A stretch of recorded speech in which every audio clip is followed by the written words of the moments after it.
నీళ్లలో కలుపుకొని తాగే ఈ పొడిని పచ్చ బంగారం అనొచ్చు. రకరకాల ఇబ్బందులకి ఎన్నో మందులు వాడుతున్నాం, కానీ ఈ పొడి 100 వ్యాధులు నయం చేయగలదు. దీనికోసం మన అందుబాటులో విరివిగా చీప్ అండ్ బెస్ట్ గా దొరికే ములగాకు కావాలి.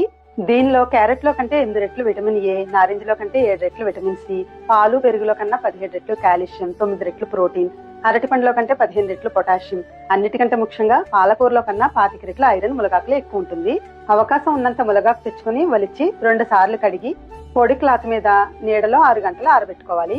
ఈ ఆకుకి తడి అంటదు, ఇట్టే ఆరిపోతుంది. అలా ఆరబెట్టుకుని ఈ ఆకు తడి లేకుండా ఆరిపోయింది. ఇప్పుడు స్టవ్ మీద దళసరి ఐరన్ కడాయిలో కొద్ది కొద్దిగా ఆకు వేసి లో ఫ్లేమ్ మీద నిదానంగా వేయించుకోవాలి.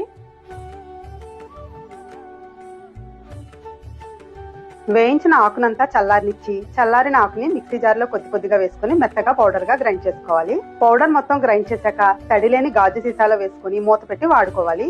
రోజు 1 టీ స్పూన్ తాగడం వల్ల ఇమ్యూనిటీని బూస్ట్ చేసి కీళ్ల నొప్పులు తగ్గించి ప్యాంక్రియాస్, కోలన్ వంటి క్యాన్సర్లు రాకుండా చేస్తుంది.